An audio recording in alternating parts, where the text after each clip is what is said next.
Good morning, everyone.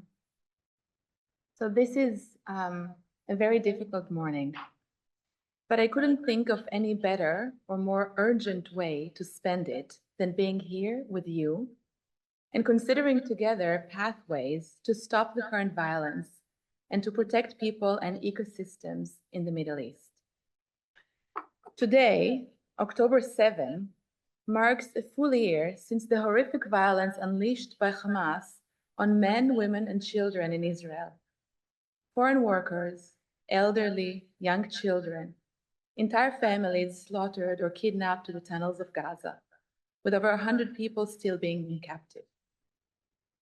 This day also marks a year of unprecedented and systemic violence unleashed by Israel on the people of Gaza, men, women, children, elderly, babies, tens of thousands, killed in heavy bombardments, buried under the rubble, starved to death. This violence continues to rage with no foreseeable ending and keeps escalating. October 7, however, does not mark the origin of this violence in this region. It did not start a war. It did not initiate a war. It is a continuation and escalation of a long and bloody violence, war, occupation. Intense international debates focus on the legal terms or the words we should use to describe this violence: massacre, ethnic cleansing, genocide. I find these debates unhelpful. Does it matter to a child who was buried alive under the ruins of her home how we call her death? Instead, I would like to use the time I have with you this morning to consider ways or to think about ways to consider the deepening processes of dehumanization that enabled the continuation of this horrific violence and the role played by military technologies in this dehumanization and the legitimation of violence, however we choose to call it. I will consider the implication of AI-based targeting systems and the ethics of conducting elaborated legal debates as massive and irreversible human suffering continues to spiral. So I will open my presentation with a few minutes on drone warfare and the digitization of killing as we see in this current violence. I will then consider three main aspects of drone warfare: light, speed, and law, and we'll discuss how these three elements of drone warfare and AI-based warfare are changing military violence. I will end the presentation by considering how algorithms and avatars play a significant role in dehumanization as we currently experience it. So these are a couple of recent images from two battlefields that are currently using significant drone warfare. The battlefields in Ukraine or in Russia, and that in Israel-Palestine. What we can see in these two recent conflicts or battlefields is that drones are playing a significant role in the current violence. Drones are not new. They have been utilized by militaries for many years. In the Israel-Palestine conflict, drones has been used for massive surveillance for many years now.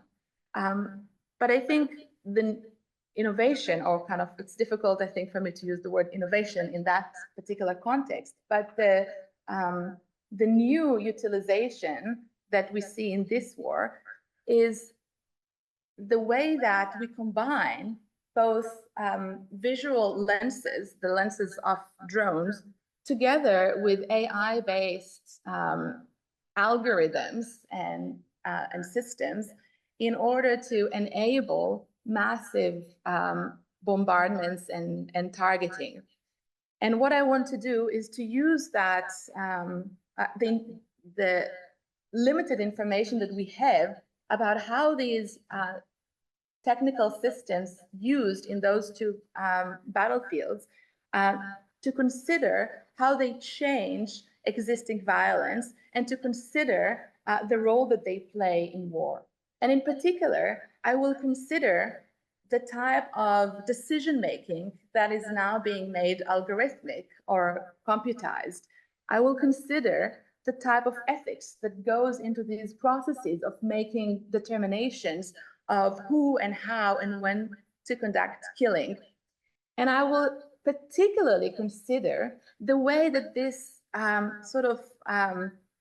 detached way of conducting violence is legitimizing killing in masses. So when I speak of, like I said, I will focus on three main aspects of these drone warfare type of killing. The first of which is light. And when I say light, I specifically talk about the way that we see people and the way that we see the ground from above, the way that we visualize the battlefield and the people in that space. As you can see from the picture that I selected for this slide, which was taken in Gaza in April earlier this year, when we look through the lens of the drone, we don't really see people for who they are. We strip people from their individuality, from their humanity, from their dignity. There are a few particular elements in drone vision that makes it more susceptible to processes of dehumanization and make it a tool of legitimation of violence. The first one is color. While drones have many different sensors, a lot of those sensors do not present color or present it differently than we would see with our own bare eyes. And one particular significance of color in war is that color has some particular legal meaning, right? So we do have some ways in which we mark protected buildings like hospitals. In a lot of these times, those markings would be in red. For example, for the Red Cross, they could be in green for a crescent. Without those coloring that we're used to use in order to identify a place as a protected medical facility, it is difficult to identify those buildings. And indeed, in the US bombing of the Doctors Without Borders hospital in Kunduz in 2015, it was the infrared sensor used in this particular case to identify the building that was partly related to the error in which a hospital building was misidentified as a legitimate military target. Another element in drone vision or drone sensors is their capacity for zooming in and zooming out. While it is important to be able, so the zooming in, for example, allows us to look more closely into a particular narrow area that is an area of interest. It also minimizes the information that we can take in any particular picture. And so that means that the situational awareness might be degraded. It means that as we focus on a particular part of a scene, we lose its context. And that's a particular problem in drone warfare. And of course, there is the problem of angle or the verticality of this vision, because when we look at humans from the ground, we can identify important elements about who they are, including their height, including, how they behave and how they express themselves. But when we look vertically at people from the sky down, we see them mainly as dots. And it makes it more difficult to use drone vision to distinguish, for example, between adults and children. And then the last point that I wanted to make about light or drone vision is the lack of audio. It means that drone pilots, for example, when they analyze the images coming through the drone sensors, they look at it and it's mute, right? And in some of the interviews that I've conducted with drone pilots, they express this surreal, environment where you look at something quite horrific, on the ground, but all this dust and rubble and blood and suffering does not come with the yells, with the screams, does not come with any human sound that would help make meaning of what we see. And without it, it completely changes how our brain processes those images, making it easier to continue with a bombardment, or make it easier to identify a target as legitimate target without experiencing the full information that we would have without that digital lens. The second point or issue that I wanted to raise about drone warfare is speed. So militaries tend to see this as an advantage, right? Drones are really fast. AI-based algorithms can make calculations that people can probably never do, not in a lifetime. And so the capabilities are huge. We can process huge amounts of information, not we, the algorithms. And we are incapable of matching that speed, we, the humans. And so the problem is that through AI-based targeting systems, militaries can generate thousands of targets, right? And they process information everywhere, all the time, incoming information. And this creates this huge amount of information or intelligence through surveillance, creates thousands of targets. Now, how can we humans verify these targets? How can we make sure that the algorithm got it right? We can't, because our cognition does not match the speed of the algorithms. Now, this means that as we have this generation of threats continuously coming in, it creates this military urgency to respond to these threats that were generated through drone lens and AI-based systems. It means that now this threat would necessitate a response to deal with this threat, right?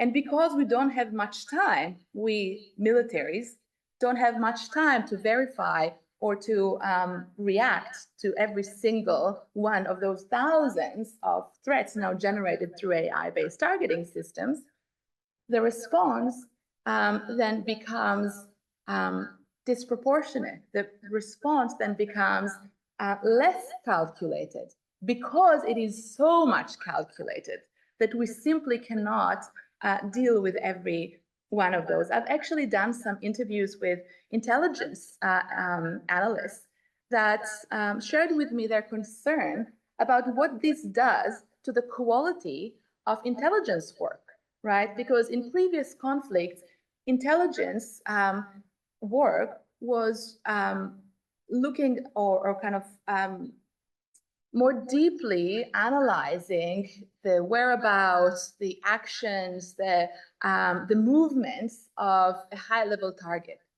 Because we don't have, or countries don't have unlimited resources to conduct intelligence work, experienced and professional intelligence work, that meant that the resources that were available were devoted to high-level targets, right? So threats that were considered to be severe. And so this meant that only high-level targets would be surveilled, and information would come, and then information would be collected specifically about the movements of a particular target and collateral damage of appropriate or looking at the surroundings of as we plan attacks. But with AI-based targeting systems, human resource is no longer an issue. This means that intelligence or surveillance is now collected on anyone, everyone, everywhere, all the time, without any stop, without any limits. It means, therefore, that a large percentage of these generated targets, AI-based target generation, a lot of them are very low-level targets with low ties to any foreseeable or predicted risk or threat.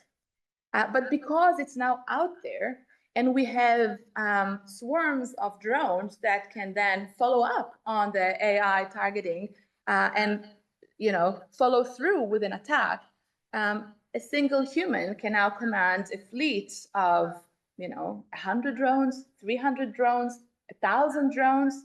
How many drones can a single person command in every single moment?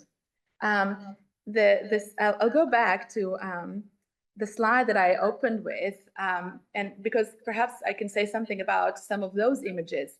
I specifically downloaded a few images from the website of this new high-tech company, Extent, who's producing these kind of small drones for military use. And they want to have a front row seat to all the action is their slogan on the website, because the way that they sell those drones is that this really lowers the cost of war. To wage violence, right? You can have just a single soldier. The soldier can now command a fleet of drones, hundreds of them, and what they call human-guided autonomous system. What does it mean, human-guided autonomous system? Is it autonomous or is it human-guided? Can autonomous systems be human-guided? In what way are those systems guided? Especially if we are considering this is designed for a single person to command a fleet of hundreds of those creatures. And so the problem is that obviously our cognition is much more limited and slower than the capabilities of these drones. And so a single person can't really guide the autonomous decision-making of hundreds of drones at the same time. So it means that even when we say human-guided or human verification, we don't really mean it, because there is simply no brain power, human brain power, that can deal with the speed in which drones can provide information.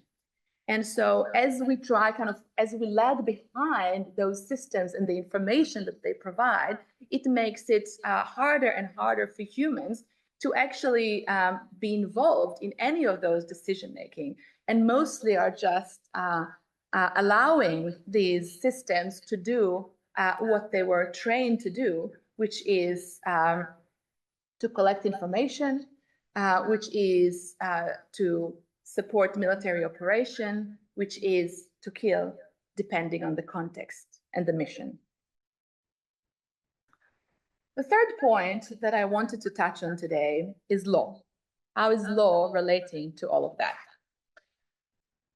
So international humanitarian law, or the law of armed conflicts, is definitely not a good match with these developing technologies. It has a few particular problems that make it even less effective than it could have been. The first of which is that this is a system of law that's anticipatory. It's a system of law that focuses on decision-making at the moment, and what was expected at the time a military decision was made, rather than the outcomes of that mission or that action.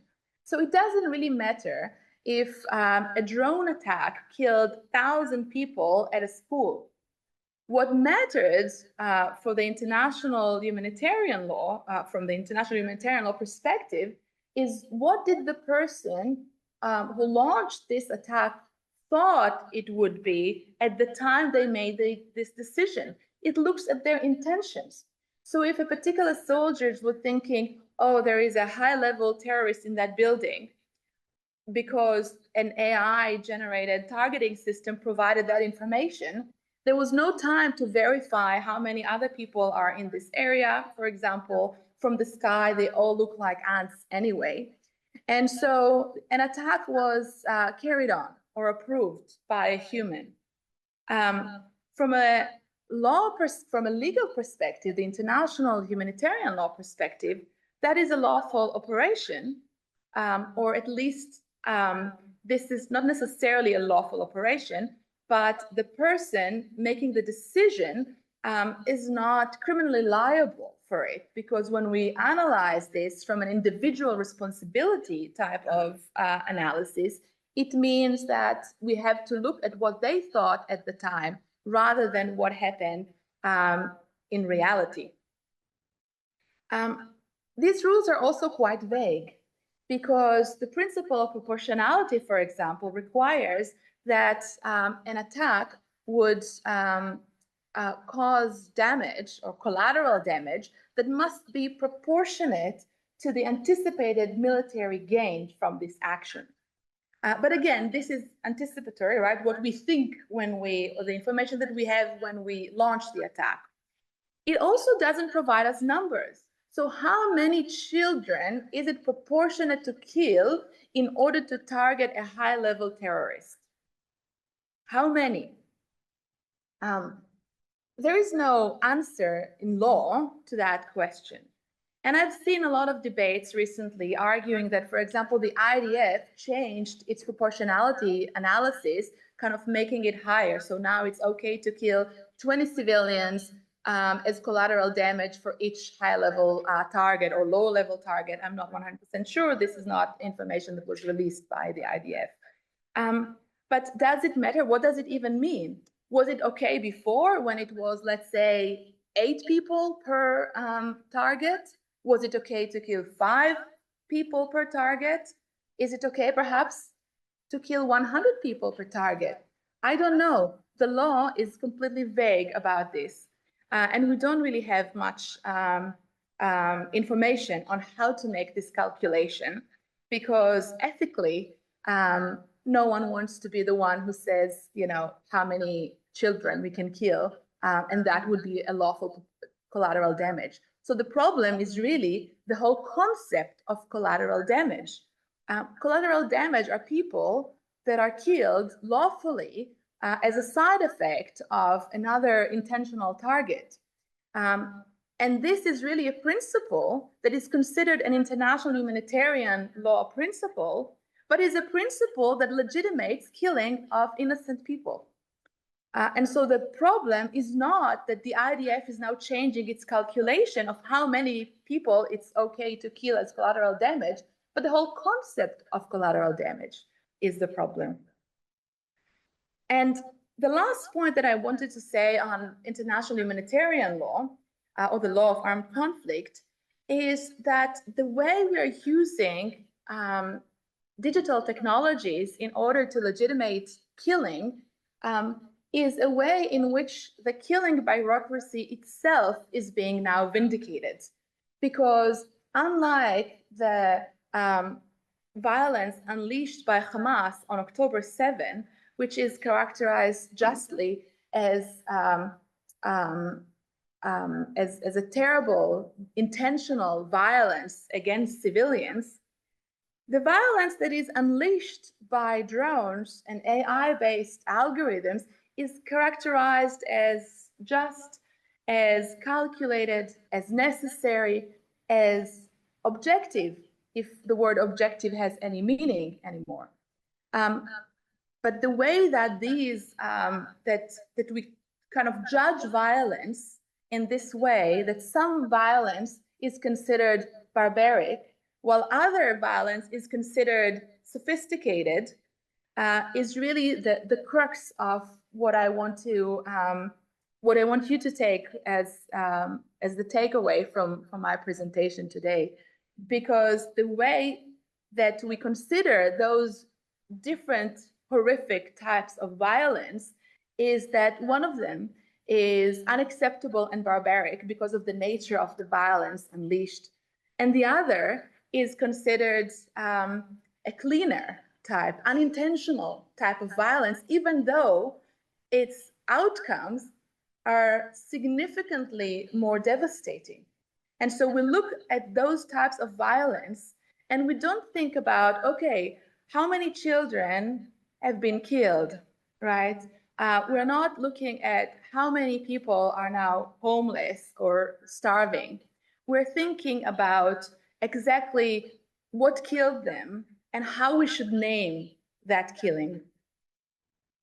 And what I want to urge today is to condemn this violence as it is, and to think about, not about whether, we should argue on genocide, yes or no, but people on either side that deserve to live in dignity and in freedom, to have their lives recognized, not to be buried under the rubble as collateral damage, as meaningless death. So perhaps this is actually a time for me to think about some concluding remarks, but I just want, and I'm happy to perhaps go back to the AI lavender system in QA, in the QA&A if you would like me to. And I'll just mention two more things before I end my talk. The first one is the fiction of error rates, of algorithmic error rates. Because one of the things that helps seeing those AI-based targeting systems as legitimate, or the violence that they unleash as legitimate, is that we consider them not emotional. So this is not an emotional type of killing. This is a calculated killing, right, that was done by a machine that's external to biased humans. Those machines, though, they have error rates. Every computer scientist, if we have any in the room, knows, right? There is no kind of 100% proof AI-based system. Statistics are not, error-proof. The whole idea of statistics is that an aggregate, this is what we know. But this does not mean that in every single case we get it right. And this is the problem with AI and the fiction of error rates, because by that error rate, we already initially, before the violence even begun, we already approved the killing of innocent people. And the problem is that even though we have official error rates to any particular algorithm, those are inaccurate. How are those error rates determined? They're determined based on how algorithms perform on their training data sets. But the real life data set is different. It's different from the synthetic data sets used to train algorithms. And that means that in real life, the algorithms perform differently. How differently? Do we know? No, we don't. And why don't we know that? We don't know that because we don't have that information. Because when the killing machine is unleashed, all the deaths are being then considered as legitimate unless some external journalist or a person on the ground managed to prove otherwise. We've seen that with many actions of the US in Afghanistan, for example, including their last drone attack near Kabul, when they targeted a white Toyota Corolla, arguing it carried a bomb that was intended to attack US forces that withdrew from the country. Only days and weeks later, based on a New York Times investigation, it was revealed that the driver of the car was Samari Ahmadi, who was a UN aid worker, and that he carried a water tank to distribute water to his neighborhood rather than a bomb. But if it wasn't for, and ultimately the US military acknowledged these facts through fact-finding reports. But if it wasn't for the New York Times investigation, that attack would have gone down in history as what they called immediately after as a righteous attack. This is what it was called by the US military on the day. And so we don't know. And a lot of those cases remain, kind of go down in history as justified killing, even though they were not.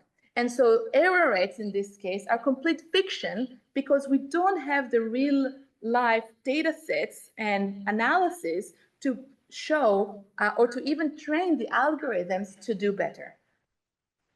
And so I'll just end with a few words from Nobel laureate Wisława Szymborska, a Polish poet, who wrote this poem, Hunger Camp near Jaslo, after World War II.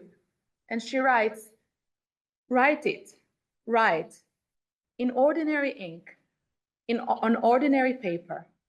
They were given no food. They all died of hunger. All? How many? It's a big meadow. How much grass for each one? Right? I don't know. History counts its skeletons in round numbers.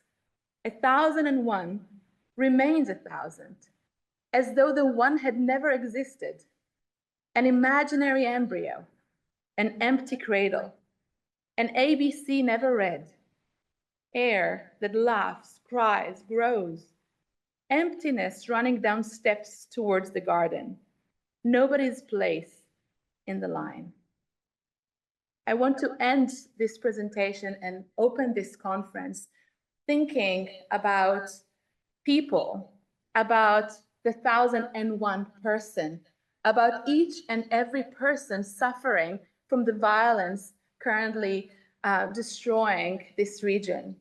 And what I hope this conference will achieve at the end of 2 days is that we think about people rather than on legal terminology, and that we come together to think about pathways to provide people ways to regain their freedom and their dignity and their individuality. Thank you very much.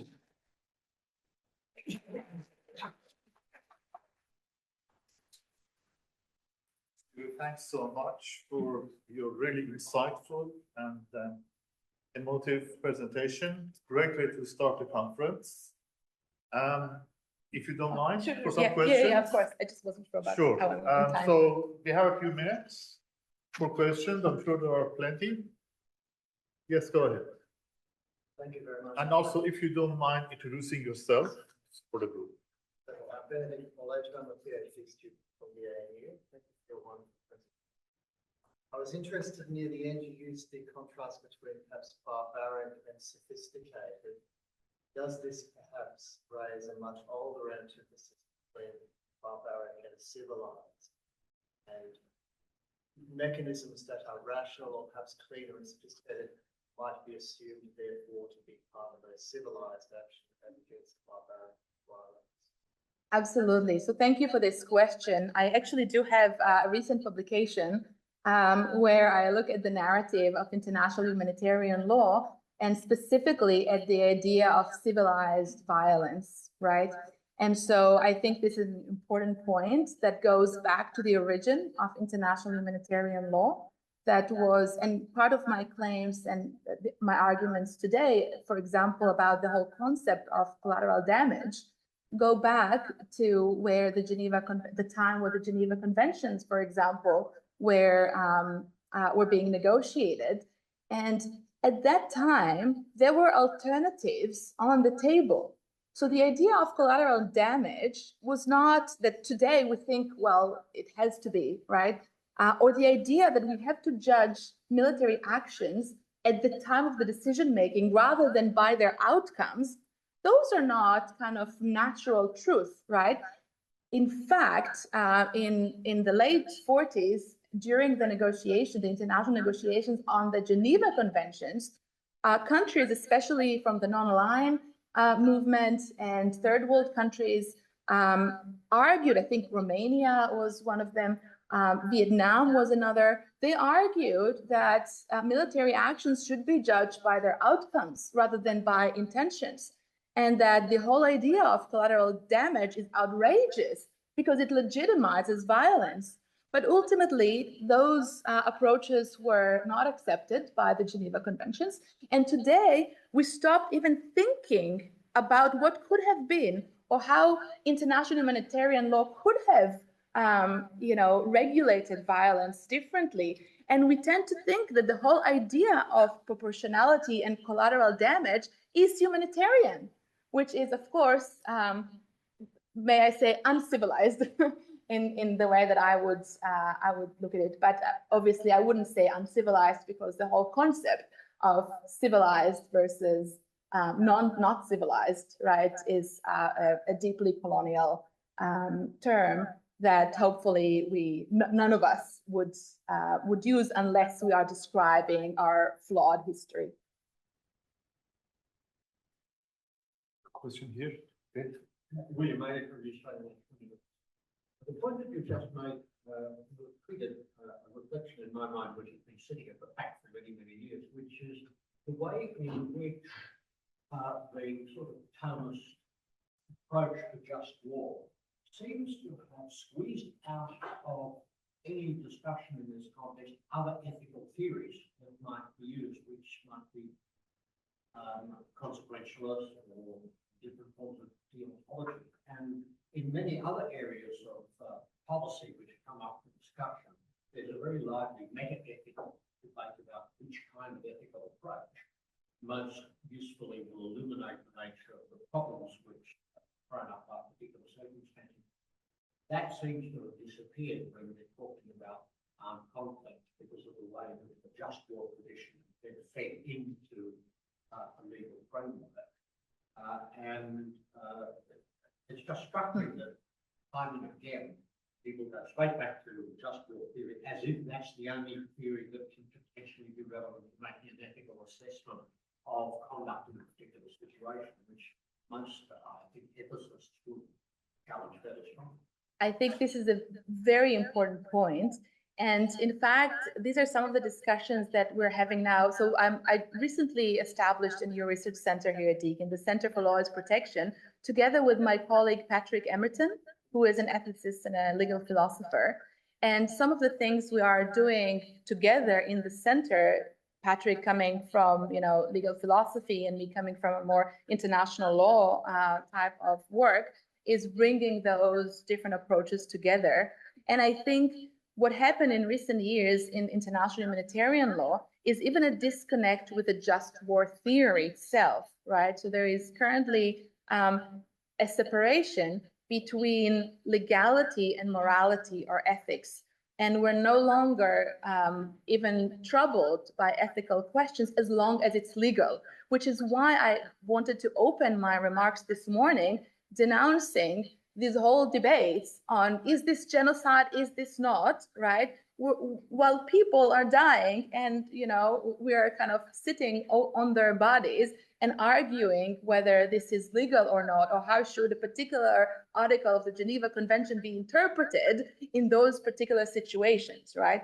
And so I think this is quite harmful process that's happening as we kind of shove away the ethics of armed conflict as we allow, this unleashment of horrible violence on a massive scale that we judge by those very, very limited and practical tools of, the Geneva Conventions, for example, rather than by ethical standards. Thank you for that. We have time for one last question, please. Just one question about the new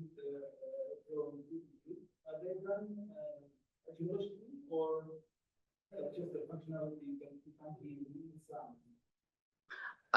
So obviously, when you're in a drone, you don't have the lens to provide the audio, right? So you have visual sensors that can, capture the ground, but the audio sensors are not, especially as there are other sounds, right? And so what's happening ultimately with that particular what I call cognitive assemblage, right, of technologies, is that it's all in kind of disconnected parts, right? So you see an image, and sometimes you have, so what would happen is that you would have a variety of screens in front of you, each showing something else, but all of them are mute.